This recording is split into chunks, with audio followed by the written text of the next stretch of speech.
દ્રષ્ટિકોણ સિરીઝની આ ત્રીજી રીલમાં એક દ્રષ્ટાંત આપણે જોઈશું. એકવાર એક બેન પ્લેનમાં બેસીને ક્યાંક જવાના હતા અને પ્લેન લેટ હતું, એટલે એ એક વેફરનું પડીકું અને છાપું લઈને લોન્જની અંદર બેસવા ગયા. આખી લોન્જ ભરેલી હતી અને એક જ જગ્યા હતી. શાંતિથી એ બેસી ગયા.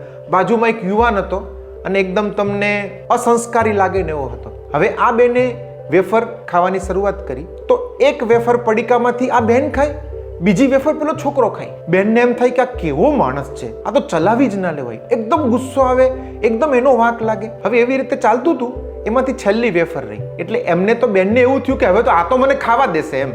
છતાં પણ પેલા છોકરાએ હાથ અંદર નાખીને છેલ્લી વેફર પોતે ખાઈ ગયો. એટલે આ બેનને બહુ ગુસ્સો ચડ્યો.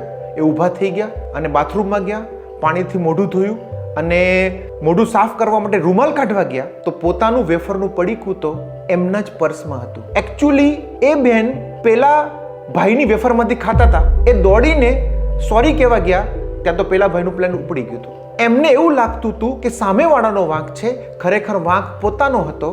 બાળકોના કેસમાં પણ ઘણીવાર આવું જ થાય છે.